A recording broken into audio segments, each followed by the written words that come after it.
What's up, movie snobs? Are you ready to take your love of pop culture to the next level? Look no further than Entertainment Earth, your one-stop destination for all things entertainment. From rare collectibles to the latest must-have items, they've got it all. Whether you are a fan of superheroes or a sci-fi lover or a classic movie enthusiast, Entertainment Earth has the perfect treasure waiting for you. But it gets better.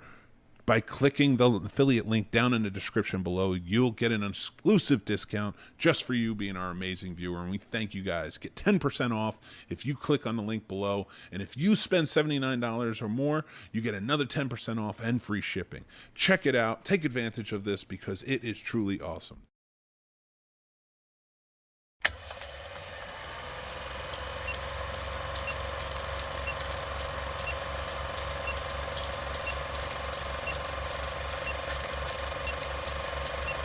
Welcome to the Scene Snobs Podcast. Welcome, everybody, to the Scene Snobs Podcast. I'm your host, Mick Manhattan. Thank you so much for joining us again for another great episode. I am so happy to be here. We have a guy on the show who you probably know if you know the show. I've talked about him very highly. He is one of the worst comedians I've ever seen, one of the worst podcasters. No, he is amazing at it all. I look to him for inspiration myself, and I'm glad he could join me as a guest co-host tonight. Welcome, my guest co-host, Mr. Jeff Dwoskin. Hey, what's up? Nice to meet you. Nice to meet you for the first time ever. Wait. I was prepping my questions, like some stuff I wanted to ask you, and one of them was about Crossing the Streams, one of your shows.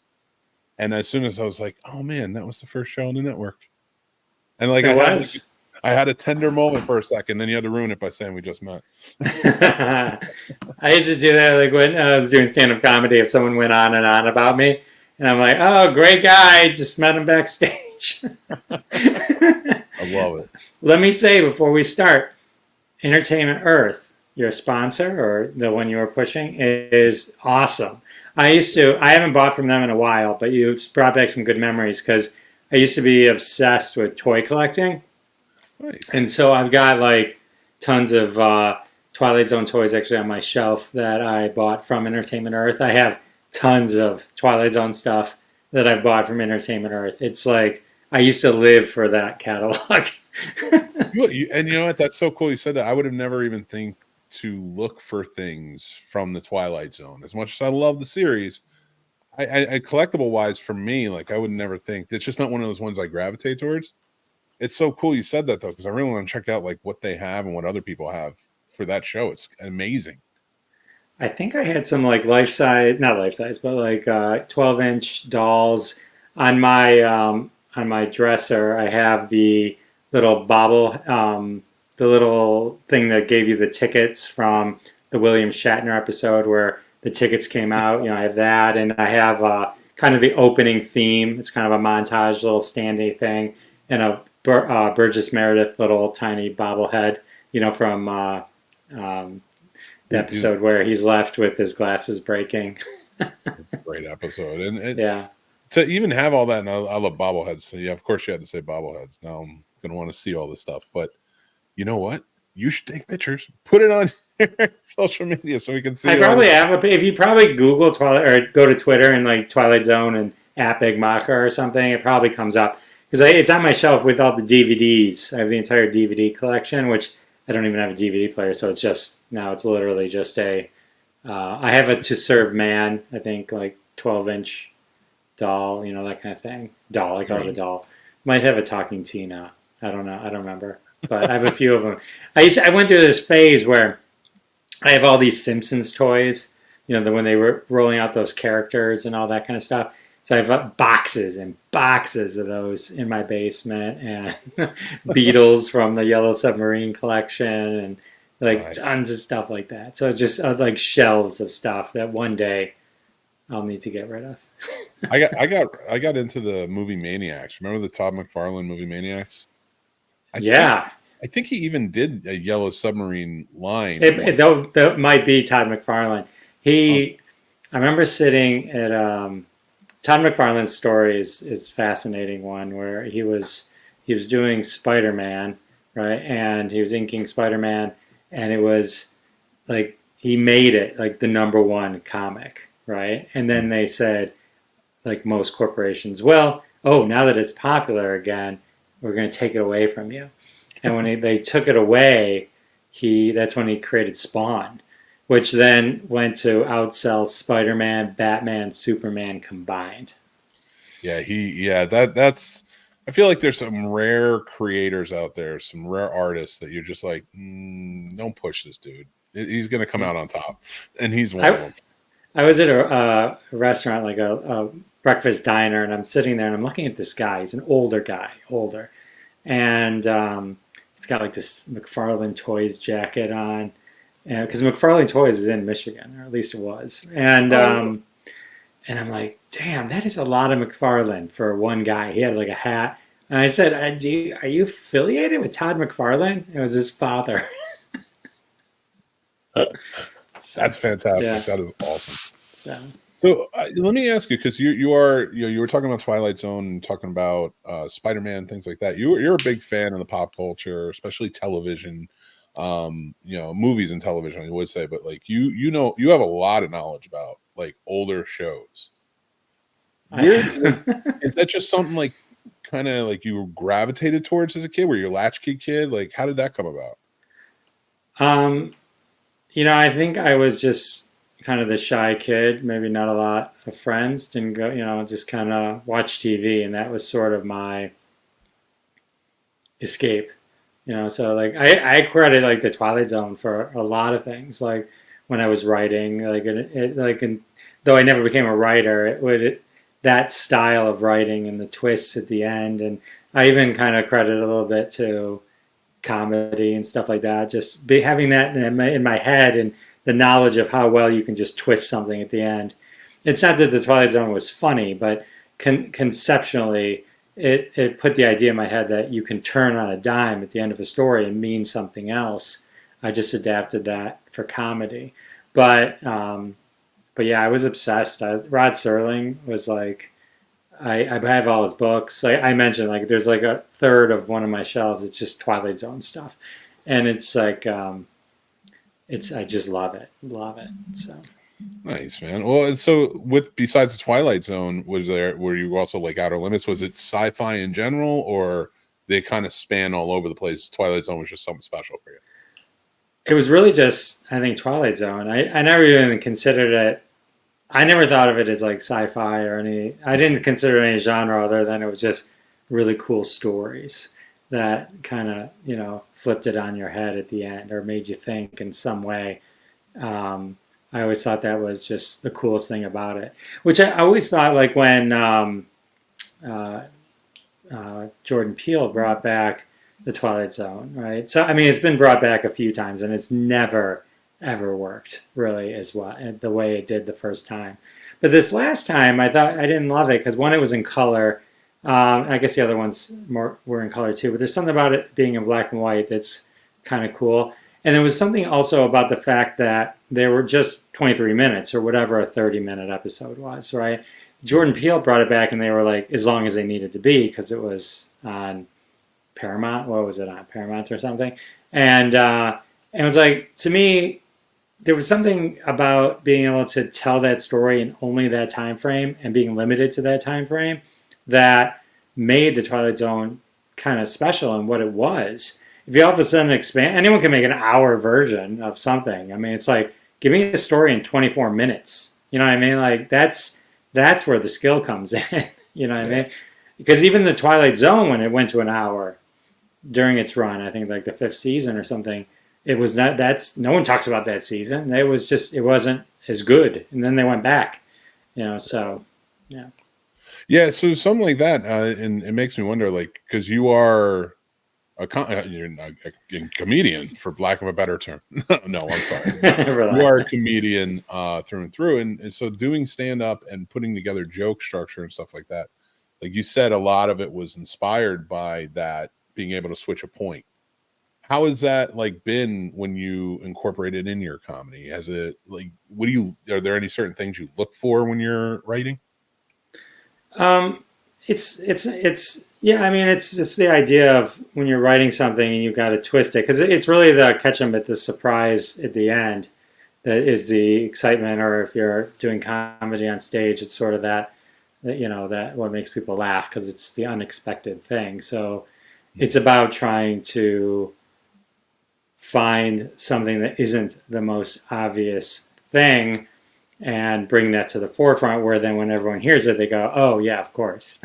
But they didn't, but they wouldn't have necessarily thought of it. But you come at it from a different point of view. I always say, like, it's a 360 kind of way of looking at the world, so usually, like, when you write a tweet or you come up with a joke, the first thing you think of probably everyone would have thought of. So you got to get to the fifth one, so 5 being an arbitrary number. But you have to kind of push and kind of think, right, how can I do this differently, that kind of thing. So how much planning goes into, and I really like what you said about, like, 22 minutes, telling a story in 22 minutes, because I do feel like, not that it's a lost art form, but I definitely see why comedy writers are able to pull it off better.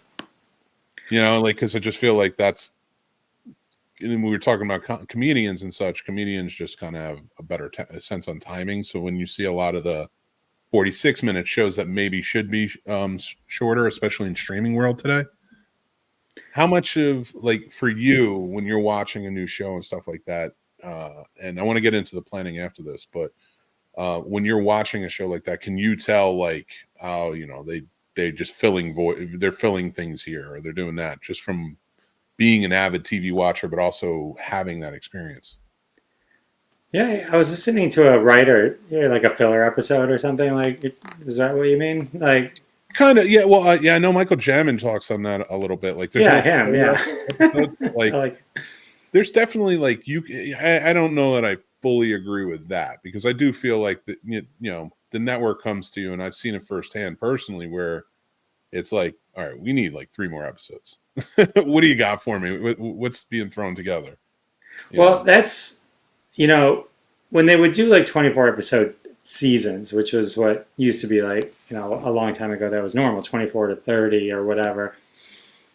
I think they did have, like, just episodes that maybe didn't move the plot forward, but maybe were fun character things or whatever. But now I like it that there's only like 8, right? And sometimes now only 6. So now, if it's not good, it's their fault. You know what I mean? If you can't tell a story in 6 or 8 episodes, like, I've always feel like the American Horror Story things are great and then completely go off the rails. Like, they always start off great and completely go off the rails. It's like, how are you going off the rails? You're only 8 episodes. It's like, there's no excuse for this whatsoever. And do you remember, like, there was a time where you could name 2 movies, like, Gandhi and, I don't know, another movie that was over 2.5 or 3 hours, and they had intermissions. Now, it's like, if a movie comes out and it's 90 minutes, it's like, it's the shortest movie. And it's like, movies all were 90 minutes. It's like, now it's like nobody, like, hones in and, like, tries to tell a tight story. It's like, well, we needed 5 hours. No, I don't have 5 hours. I don't have time to go see a 3-hour movie. Tell your story. You know what I mean? It's like, I watched Oppenheimer recently, and although, I mean, cinematically brilliant film, I'm like, I could have done laundry in this time.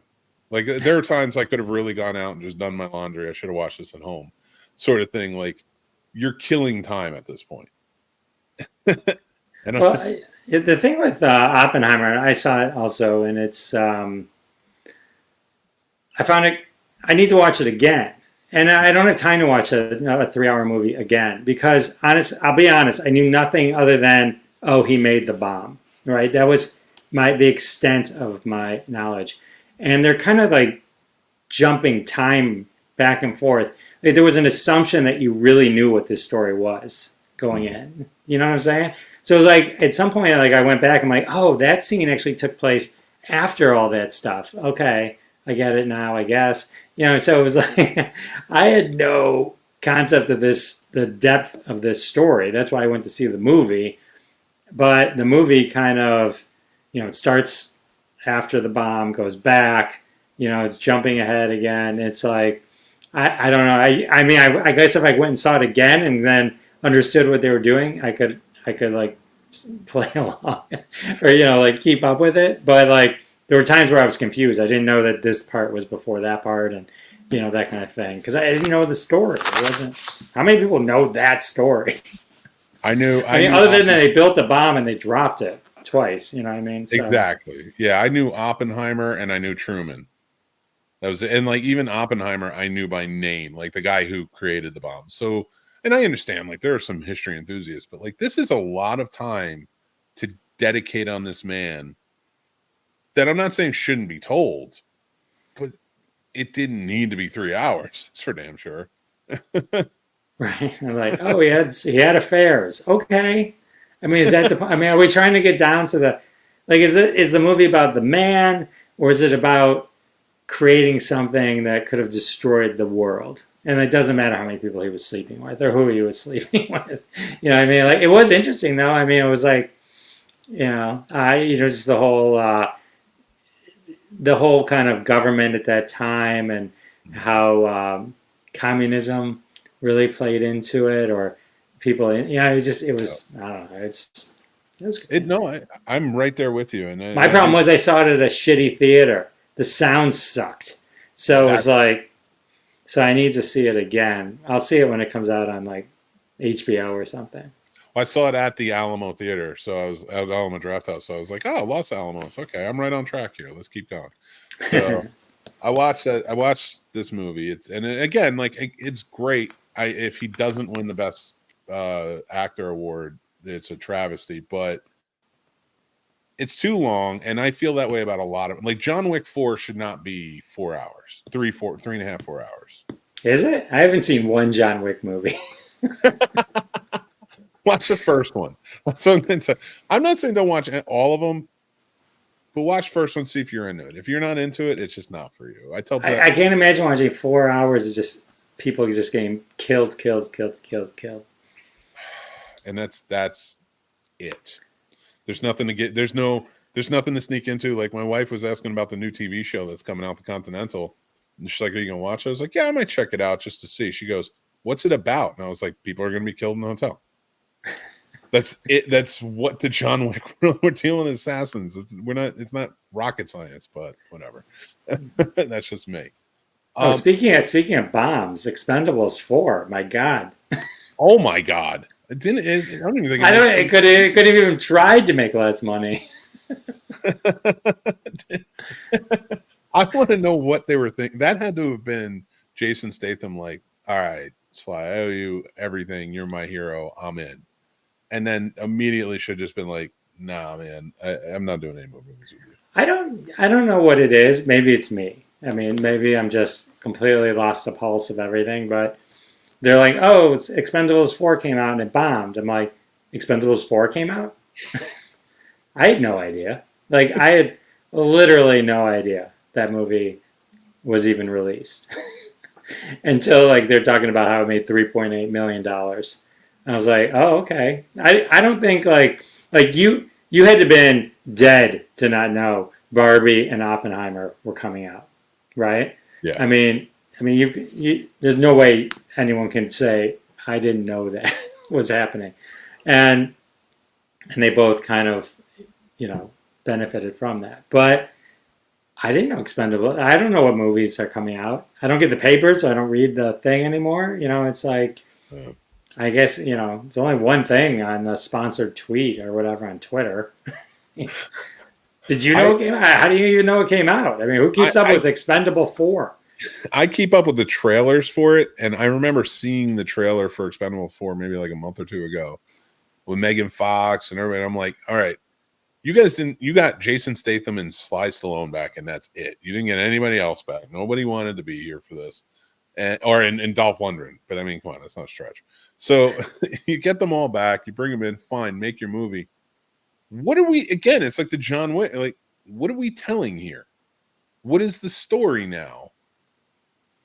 The A-Team got stale, and that went on for 5 years, and that still told better stories than you guys are. What do you expect to get with 4 movies? So he should have just focused on Tulsa's Kings season 2. Thought that was a great season, but great. Who knows what the hell's going on with that world and Kevin Costner and everybody else. So TV's in shambles. Kevin Costner sucks. No, I mean, I love Kevin Costner, but it's like, you don't take a show and then fuck with it like that. You know what I mean? It's like, everyone's invested. I put 5 years. I binged that thing. You got entire cast and crews, and you're the main character. It's like, suck it up, you son of a bitch. I mean, I don't, what I mean? It's like, Jesus. Like, people are counting on you. What, are you going to go make Dances with Wolves 2 or The Mailman again? Come on. I mean, there's definitely ways you could have went about it, like maybe hire the entire crew for your movie. Not saying that there shouldn't be people out there, you shouldn't, look for crew and such, but. Well, I guess they could. Now Taylor Sheridan is probably wishing, maybe one of the times Kevin Costner was shot 50 times and I didn't have him die in the series. I should have just had him die. Yeah, that was your. Yeah. I mean, you. He only was. He's the only one who was. Can get shot 55,000 times on the side of a road. Not only that, but you remember in the first season when they gave him cancer, and they said it's done. You were dying. Like there's nothing else. Yeah. And then the second season comes around. It's like, what? He needs an appendectomy. Like, what? Yeah. Like, okay, whatever. But enough about Kevin Costner. I want to talk. Yeah, enough. Screw Kevin Costner. Let's get into your shows a little bit. I want to talk about podcasting. I want to talk about so we were talking off air that let's start with Crossing the Stream, your live show.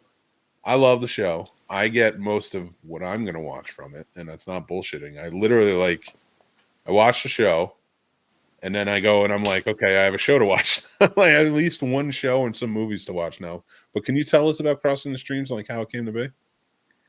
Yeah, it was a pretty basic story. Just a boy meets streaming service. No, I'm just kidding. When we were all kind of starting out, right, way back, and 3 years ago. I mean, you've been doing it for longer, but like when we met and all that kind of stuff. And Tina Marie was doing the first indie podcaster convention, and to be part of that, you had the live stream. And so I'm like, oh, okay. So I got StreamYard, and I was like, all right, maybe that was the one they even suggested. I don't know.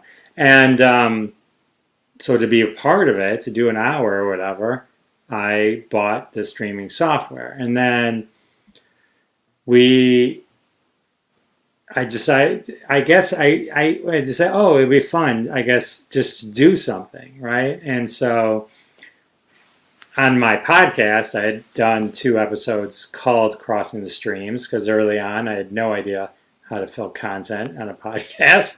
And actually what I would do is so Ron Lippett and Howard Rosner, two of the OGs from Crossing the Streams, the 3 of us got together. It was for half an hour, and we recorded 2 episodes. So we started, stopped, started again, stopped, and we talked about shows, and I think it was even Ron that called it Crossing the Streams or something like that, and that's what it was. And if you look at the first 20 episodes of my podcast, there's 2 episodes called Crossing the Streams.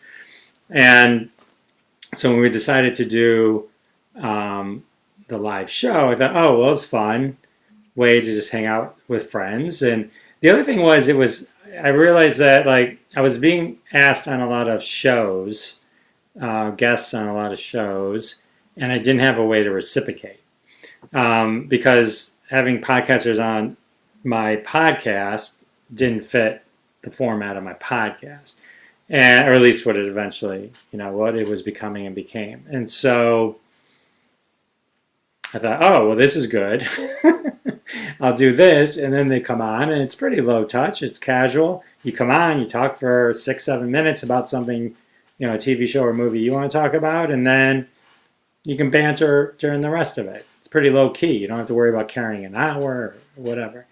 So that's kind of just how it did. I mean, I think we just finished 227 episodes, I think we've done now. So we've missed, the first week we ever missed was, I think, the Insurrection. We took the Insurrection off, and that was happening. Mm-hmm. And then we've every now and then now we'll take a break. We'll take a week or 2 off or something like that. But yeah, it's still a good time. It's fun. And then I use those segments and I'll rerun them on my podcast as bonus episodes.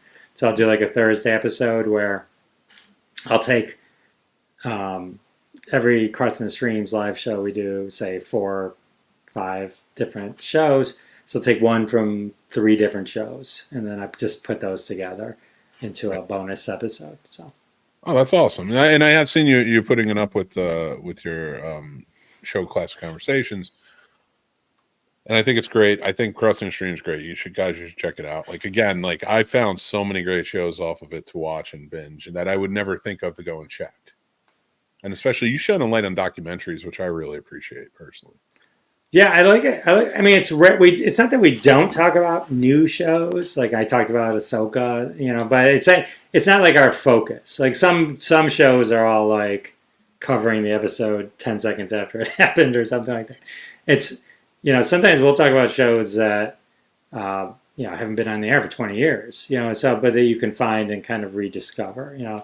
We've been rewatching Frasier, and so and I gotta tell you, wow, it's just as good in a rewatch. It's hilarious. I mean, when you talk about like writing, like something being so good, that was really, really good. So, is that a show like you're excited to see come back though? No, but if it's good, that'd be cool because they've already reinvented itself one time as something that was one of the greatest shows ever, and so I'll give it its benefit of the doubt, but it's nothing I needed. But I mean, there's one guy on TV who's literally living his whole life out on TV. That's really worked out well in the same character. So when you see shows like that, and like I know you said that you guys tend to talk about, it's mostly streaming for the most part. Not always, but for the most part, it is streaming. So for you, with all these new shows coming out and kind of revisiting old things, is that like a big like draw for you to watch new shows like that? If it's like a revival of some sort? It's likely I won't even realize Frasier's back when it's back. So I mean, like, I tried to rewatch Night Court when it was back. I watched a couple episodes. I do, like, I'm in Suits right now. I love Suits. I mean, what a great show. My God. It's like just a good, fun show. Mindless, fun show. You don't have to worry about the 8-hour. You can stop anytime you want, come back to it. Take you just a minute to realize who's screwing over who in this episode. And either literally or figuratively. And but yeah. I love that though, and the fact that you're revisiting and you're finding new stuff, it just makes it so much fun, and then to be able to come and talk about it. So for me, with Classic Conversations, one thing that I've been finding in your podcast, first of all, you're a great interviewer. So if you guys are looking for a great interview podcast, especially talking to celebrities and such from TV and movie, go check out Jeff's show. It is linked down below. So for you, like you sit down and you learn so much. What's your research like and your writing going into each episode? It's a great question. I did it. I want it marked now. I've always wanted to get you to say that's a great question. That is one of the goals, right?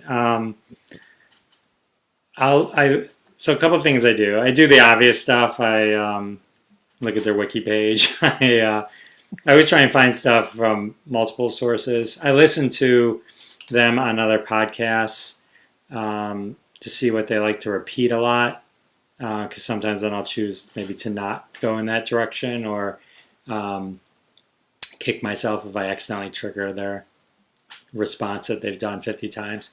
But I try also to find the oldest stuff I can find on them, because that's usually what they haven't been talking about, and you can bring that up and it's kind of fresh. So and then sometimes you have to like listen to what they're talking about and come at it from a different point of view, or ask the question from a different angle so you get a kind of a different answer. So blah blah blah blah blah. I don't, or like like when I had Lydia Cornell on, and from Too Close to Comfort. I'm like, I didn't ask her about Ted Knight. Yeah. I was like, everyone asks you about Ted Knight. I'm like, and so I asked her about some other guest stars or co-stars, and stuff like that of note. It was like with them, because otherwise you get the same, it's not that I'm trying to be, it's impossible to be 100% unique if you're talking to the same person, right? It's every Burt Ward interview is going to have that same exact answer to tell me about the audition process. You know what I mean? And so there's always going to be a little of that, but you got to try and get other stuff. It's like when I talk to people that have been doing this for 50 years and they're like, oh, that was my favorite interview. Thank you. Or, sometimes they just forget stuff. You know what I mean? I was like I remember talking to somebody and it was like, he's like, wow, I haven't thought about this stuff in years. And I'm like, I got it from your book. You just wrote a book. But like, I didn't say that. But yeah, but it's a matter of also just, I have it like, I don't know what I'd ever do if I had to interview someone in person, but I have like notes everywhere. I love it. And the best thing is when I'm happiest with an interview is when they accidentally tee up something and then I can go into something as opposed to just bringing it up out of nowhere. You know what I mean? Like, oh, well, what about your addiction? Blah, blah, blah. Like, all right, so you mentioned your addiction a couple times. So, that kind of thing. So part of good interviewing is listening as well and kind of hear if they give you the clues that you can use then as segues or to kind of dive into an area maybe you were trying to figure out how to get into. So I don't write any questions down. I don't write anything like that. I just kind of go. I know the areas I want to talk about, but. Awesome. Yeah, that's great. Great advice. Appreciate that, man. And, with you doing a lot more speaking, like, how is that? Like, because you are out there speaking at conventions for podcasting. You're in it. You're ingratiated in it, and you're a face for it. So, with doing that and stepping in, like, how has your comedy background really helped with you, like, kind of transitioning into more of a speaking than comedian role? Well, I mean, being a comedian is being a speaker. It's just a very specific thing that you're doing. So, I mean, through comedy, I've been on stage, hundreds of hours, thousands of times. So it's like just being on a stage or in front of people is kind of now mostly second nature or very comfortable for me to do. So that's how it's helped. It's helped in that way along the way as well, where if I work somewhere and had to present or talk to the CEO or something like that. Yeah. It's it's always been, I've always kind of had Jeff can get away with saying stuff. I've always had that kind of thing, you know what I mean? So because I don't know. And so just like Woody Allen. No, I'm just kidding.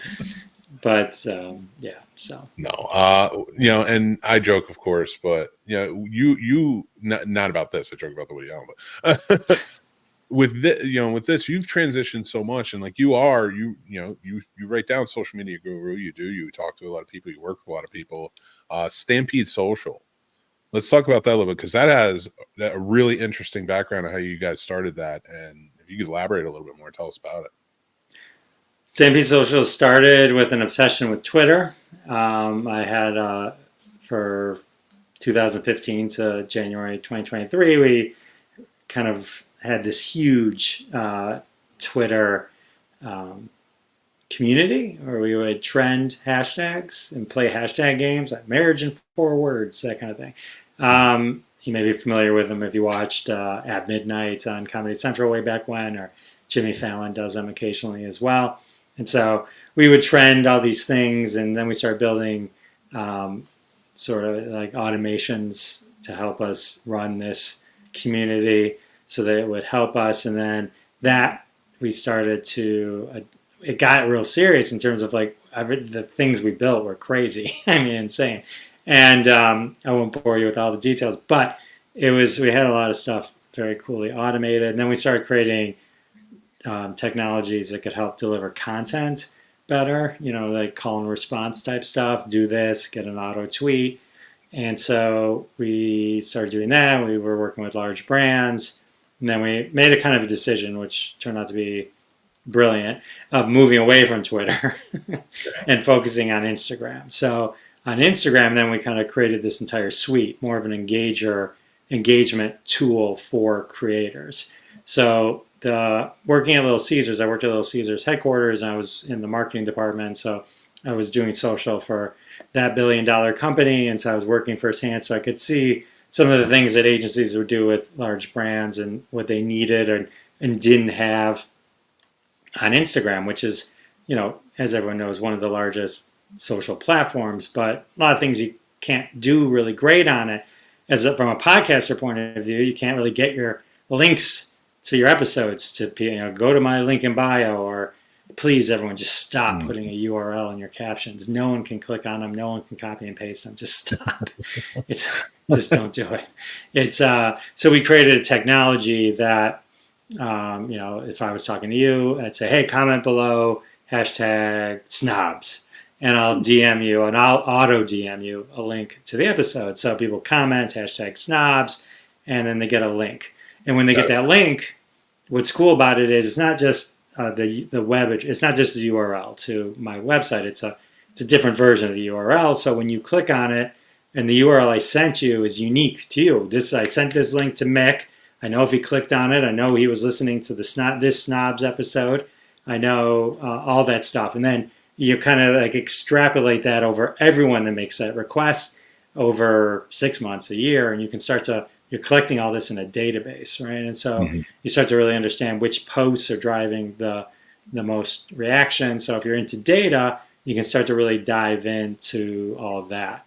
And so then we started kind of going beyond that a little bit, where you get, as a creator, you can reply to the comments through Stampede Social. And we built AI tools that will help you set your tone and theme, and then you can use it to respond to the comments. You can do user-generated content stuff. If you sell your I Love Horror shirt, you can tell people to use a hashtag and tag the Scene Snobs, and it'll pull all those in to a database, the UI for you to kind of manage and acknowledge there. And you can run sweepstakes or giveaways. We have winner selection tool built into every post and reel. So we kind of took everything that people like to do on Instagram but can't do. And so because of the way we orchestrated this app, Stampede Social, we are able to let you do a lot of things. And then we just keep building more on top of it. And we'll eventually extend to, we can get you your TikTok stats. We can do all these things that you normally would have to pay a lot to do and to get all that data. But, so. It's smart stuff, man. And I like what you're doing, because I will tell you, I am one of the ones who, and you know this, we're friends. So, but like, I'm one of the ones who like calls out like these podcast coaches and things like the fly by minute, like you've been putting this together for a long time, so like I got a lot of respect for it. So I think everybody should go check it out for sure.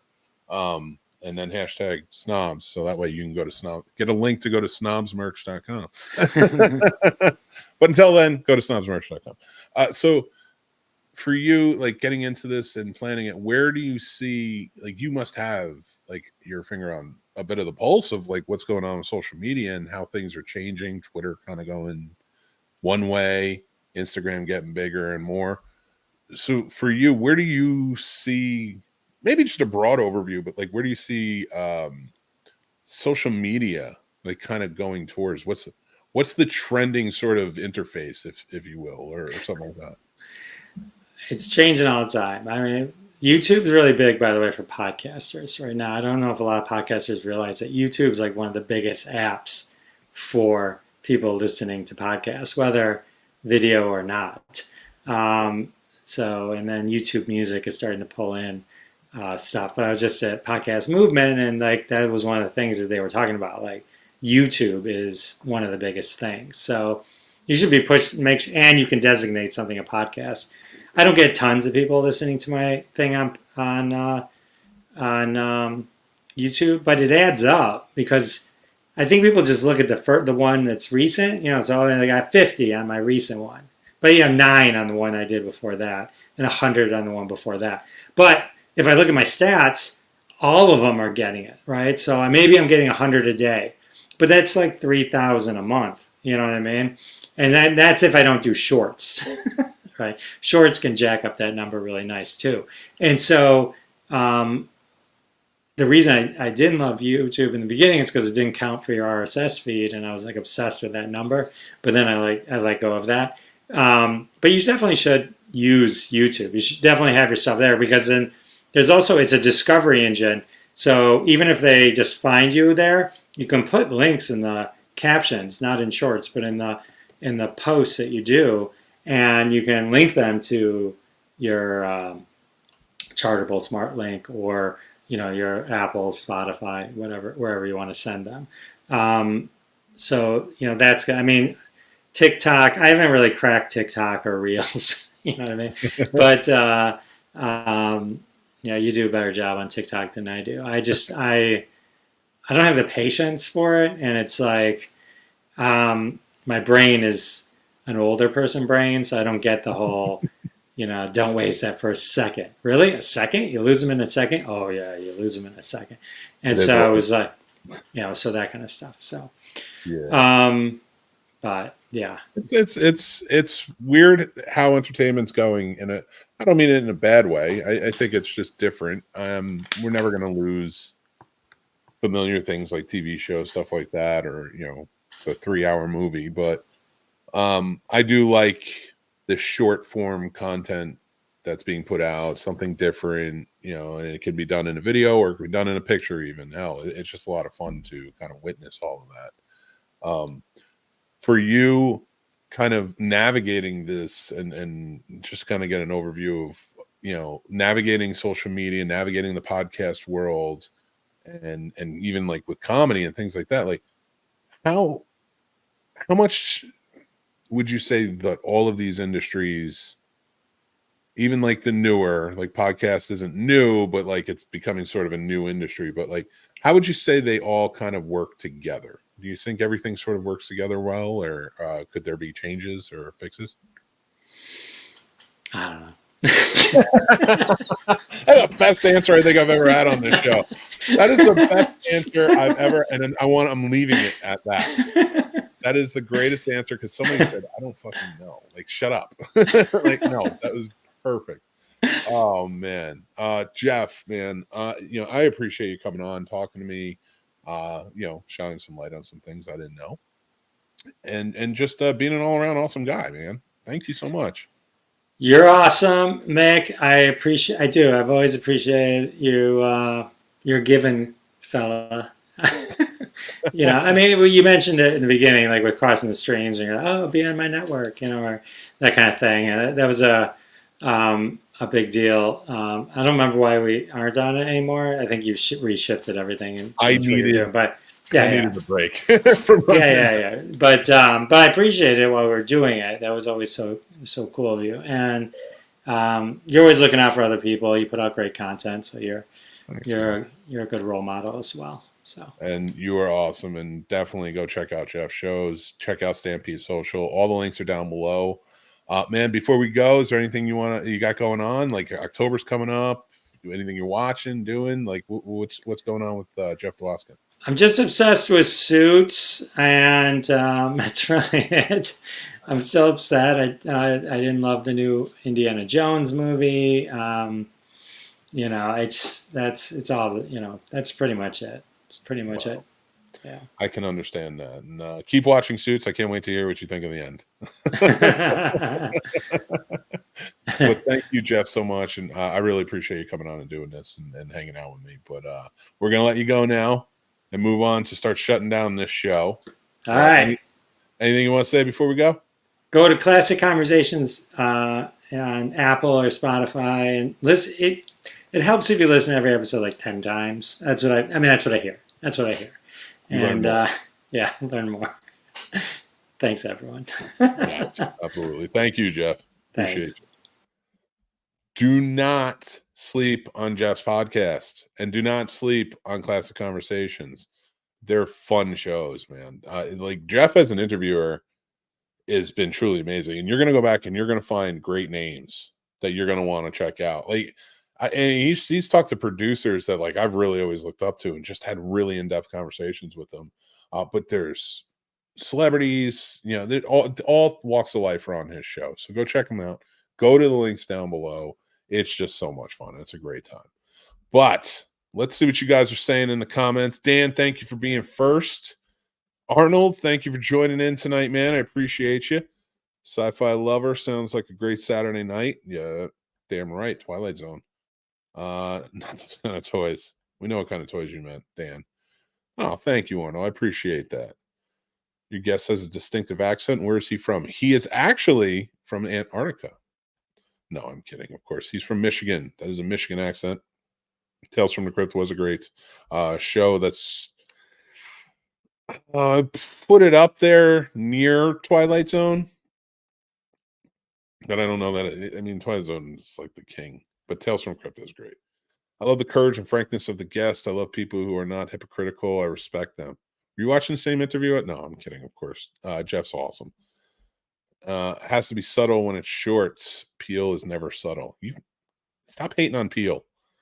Stop hating on Peel. He's here. I love Peel. Okay, he's amazing. Need a history lesson. Shut up, Dan. I love you guys. Appreciate you watching. All right, let's get to our next segment, and that is Let Me Micksplain. We're going to explain cancellations and when canceling goes too far, but we're not going to do it from the perspective of, I don't know, hanging out or whatever. We're just going to do it from the perspective of movies and things like that, because it has come to my attention when it comes to cancellation and canceling things. Like, to start off, let me just say, I understand the culture of canceling. I understand the culture of a Justice Department, and not just here, but all over the world, that Justice Departments and justice and governments that and their justice systems are not fulfilling things we need and you know, or creating justice in any way in a lot of instances. So canceling became a thing when the internet came out. Of course, this is Let Me Explain. That's why I'm explaining it to you. But when you get down to it, when have we gone too far? When have we gone overboard? We're now canceling things. We're essentially the ones who are going out saying, all right, this is canceled. You know, it's done for justice, this, that, or the other thing. We are essentially getting to a point in our lives where it's almost, in some cases, starting to look similar to like a book burning or things like that. People are going to be pissed off when I say that. Why? Because when you compare anything to something they don't like, they're automatically angry. But when your movement is how now muddied the waters for so long, or you have allowed people who follow your movement to muddy those waters, and that is using social media as a weapon, as more than a way to seek justice when you can't find it other places and such. And of course, this is interactive, so please feel free. What if you canceling? Well, then I don't know, Dan. What am I supposed to do then? You know, am I supposed to just twist my? No, I am doing that though. I'm getting the handlebar, but no. You should. I think it's going too far. I think holding people accountable, exposing wrongdoings is one thing. But how far do we keep going? Now, I talked about the Danny Masterson, That 70s Show controversy. I think I called it the 70s controversy in one of my Let Me Explains. So you can go back and check that out. But I also want to talk about the idea of the news cycle just being about the cancellations. This is, for me, when it goes too far. When the media is finally reporting on these things, but in a way to it's not like they're not reporting on it in a way where it's actually news. They're reporting on it in a way where it's actually like, ooh, well, somebody will watch us if we report on this. And anytime the media start doing that, I have to take a really hard look at whatever they're like supporting or they're shining a light on. Yeah, in a grand scheme of the 24-hour news cycle. So with cancellations being what they are and kind of popping up the way they are, and I want to talk about the Ashton Kutcher one. Like, now 50 celebrities wrote letters on behalf of a rapist. And again, we've talked about this. I'm not going to refer to him as anything else but that. That's what he is. I think my biggest problem with this is we are treating the people who wrote the letters the same as we're treating the rapist. And why are we doing this? We're looking for things. This cancellation has gotten us to a point where a lot of people online are looking for content to pump out and to put out on TikTok, on Twitter, or wherever else. And what's the best way to do that? Try and take somebody down. It gets you your 15 minutes. We see it. Now, I'm not saying that there aren't people who need to be taken down, especially when justice isn't doing its job. And I'm not even saying that I support Ashton or Mila or any of the other 50 that wrote a letter. We've already talked about this on the show quite a bit. Like the only time I'm ever going to write a letter is if it's one of my sons. And that's for me to ask the judge, can I still see him? Can I still hug him? Can I still be in there, his life? God forbid that ever happened. Like, just to help kind of correct whatever he's done wrong or whatever actions he's taken and stuff like that, the best I can, even later in life. And that's the extent of where my letter is going to go in situations like this. Now, but do I get the idea of, a friend of yours for years and years and years, 20, 25 years, did something horrific and is a terrible person, and I'm not taking that away from him at all? But you write the letter. Maybe you're conflicted. Maybe you don't know what's what. Maybe there's a million things. There's a lot of reasons you could have written a letter. And it seems to me the most popular one now is that Ashton Kutcher is exactly the same or has been covering up for years. And we don't know that. And I think that's where the cancellation goes too far. We're getting to a point where we're canceling people because they're associated with other people we don't like.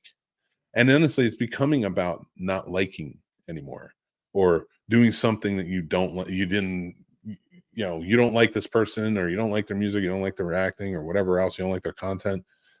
And they said this 20 years ago when it was socially acceptable to say something. Now, I'm not saying really racist things or anything like that, but like there were some things that were socially acceptable 20 years ago that are not now. And people are still attacking social media tweets or whatever, if they said it in your book, or who the fuck cares? But it happens. And the longer I go on, it's like disgusting to me, kind of where it's going, because now it's trying to change history. And I think this is where my biggest problem comes in with it. Is now you can just say anything or take anything and twist it and use it against, and that's disgusting enough as it is. That means you are not moral people of high integrity.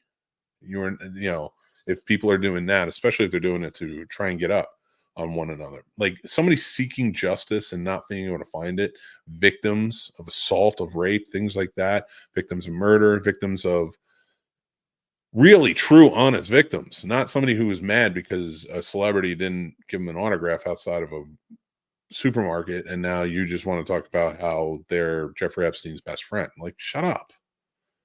Stop pretending to be a sleuth and coming up with whatever asinine things you want. But above all else, stop canceling things. Stop canceling parts of our history. Stop trying to get movies completely shut out. Stop trying to get books completely shut out, music completely shut out. Because for something, maybe R. Kelly should never walk the streets again. I don't know. I'm not a judge. I don't think he should. It's disgusting. But do we really erase him from history? Is that what we do? Do we erase everything he's ever worked on? Do we erase everything that maybe his songs are attached to? How far does it go? And I'm using him as an example, but we're doing a lighter stuff. Like, he's probably the one where it's like, I don't know, maybe. This isn't a good argument, but like, we're doing it with lighter things. We're doing it with things that, had racial connotations back in the 20s and 30s. Of course it did. Of course it did. And it should be there. We should see this. Like, we're in a desperate fight to get critical race theory to stay in schools, or even in some cases just show up in schools finally. And then we're on another fight where it's okay, but this movie's got to go. We don't like it. It's offensive. When do we stop that? How far does this go? When do we get to Logan's Run? When do we get to a point where The rich people who are fighting everybody on the cancellations and saying you're all wrong, but are using the same tactics and everything against you, the ones who control the country are going to turn around and say, well, let's let them cancel. Let's let them dig deeper. Let's let them erase history. Let's let them do all of these things and then figure out how to make money on it and control it, which is basically how it always goes. Now, I'm not trying to sound like a conspiracy theorist here or anything like that, but the truth of the matter is, when it comes to cancellations and it comes to canceling anybody or anything, if we don't start being smart about it, it's going to blow up in our faces terribly. Terribly. I am all for it. Listen, there are people I meet in life who, sorry, I just can't have anything to do with you. You're a terrible person. I just can't. But I don't have anything to do with you. And I can't shut you down. I don't have an interest in canceling you. I don't, like, if you are out there hurting people, I will make sure I bring the law into it. But canceling, we're not regulating it. And it's going overboard and it's becoming a problem. And it's affecting a lot. And it's going to draw more lines in the sands than I think anybody truly realizes. Because you're going after anybody. Anybody. Now, I understand going after the celebrities, taking them down a peg. Because there are some that really need to be taken down a peg. But do we need to cancel them, tell them they can't ever work again? I get the Harvey Weinsteins. I get those guys. But man, we've been going after everyone. We went after Taika Waititi, for God's sake, because he sat on a chair with 2 single women. 2 actresses who were single, and we went after him and we tried to cancel him. It's just getting ridiculous, man. It really is just becoming so stupid. And I think it's going too far, personally. And honestly, if we don't do something about it soon, it's going to affect us in a big way. Dan says, I've never been socially acceptable. It's true, but I accept you, my friends. We're already there, Mick. We live in a dystopia. Do we live in a dystopia? Are we there? Are we 100% there, do you think? I don't know. I don't know that I agree that we're in a dystopia. But I don't disagree that we're headed for one. And maybe you're right. You're a smarter man than I, Dan. But I want to thank everybody for watching and listening to my Let Me Micksplain this week about cancellation. Just sort of a vent for me. I'm going to move on to the last topic. But guys, if you're watching this as a clip, go check out the full episode over on the Scene Snobs Podcast. It's everywhere. It's on, you know where it is. We're in the middle of it. But so if you're watching as a clip, go back and do that. Let's get to our last segment tonight. How's that sound? That's right. It's Mick's Movie Picks.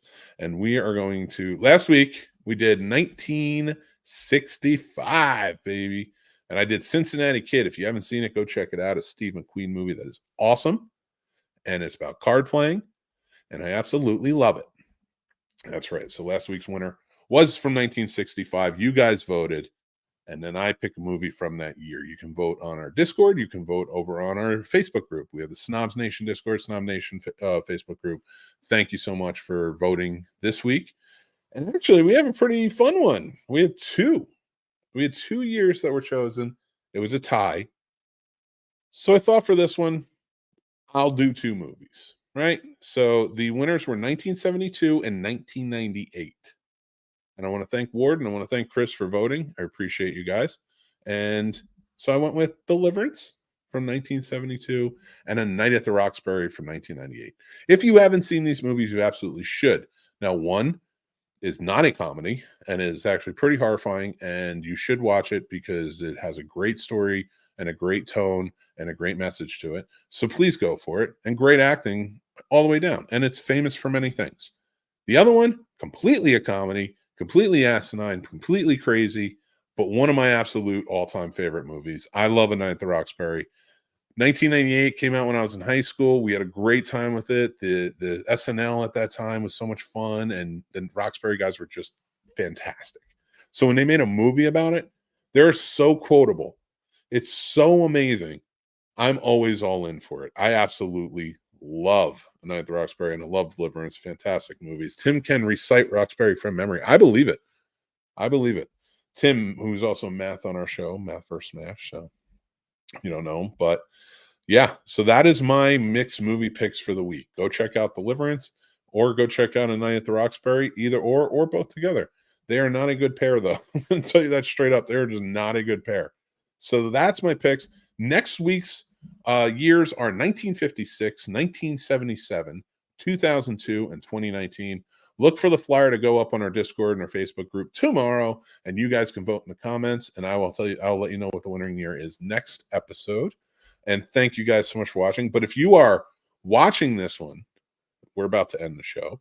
But if you're listening to this show, you have a little extra prize. We do 5 questions, and this week we do it with guest Michael Colby. He was my guest co-host a few weeks ago. You can go back, and the links are down below. Check out his great episode where he joined me. We had a really fun time. But check out these 5 questions now if you're listening. And if you're watching and you want to go check them out as well, there is a video up on YouTube. You can check it out there. Thank you guys for watching. I truly appreciate you. Thank you to our sponsor, Entertainment Earth. We appreciate you guys. They are amazing. Go check them out below in the link. Go check out our guest, Jeff Dwoskin's links below. Check out all the fun stuff he's doing. Check out Stampede Social if you're a content creator. I think that would be a lot of help for you. But yeah, overall, you guys are amazing. I really, truly love you as the Snobs Nation, watching, hanging out with me, talking about all this fun stuff, and joining the show. So please remember, if you're listening to the podcast, rate and review us. It helps us go a long way, especially on iTunes, Spotify, things like that. Give us a follow. We really, truly, truly, truly appreciate it. If you're watching here on YouTube, please hit the like button, hit the subscribe button. Both things really help us go a long way. But make sure to hit the bell too, because when you hit that bell, you know when shows like this and other great shows are coming out as well. Guys, Snobtober is coming. That's something we do here. We love doing it. If you guys are interested in being a part of it, we have content every day. We're going to have live events. We have so many great things coming. I am doing my 100 essential horror movies to watch, and it's going to be a really fun time. So I'd love to have you guys be a part of that. But we are also doing a charity Casters for a Cause script reading. On October 13th at 7 p.m., we are reading Friday the 13th. We're going to play games. We're going to have a really good time. It's just going to be so much fun. Make sure you're joining in for that. Sir Sturdy over at Horror Sir Sturdy is joining me and putting that on. It's just going to be a script read, not a full marathon day. But thank you guys again. And it is going to, all the proceeds are going to All for Lunch, which is trying to eliminate school lunch debt. And that is a big thing that we both believe in. So we're super excited for it. But until next time, we have a lot going on, and go check us out on all the stuff we're doing. But thank you so much for joining in. Remember to be kind, stay groovy, and I will talk to you guys very, very soon. Take care.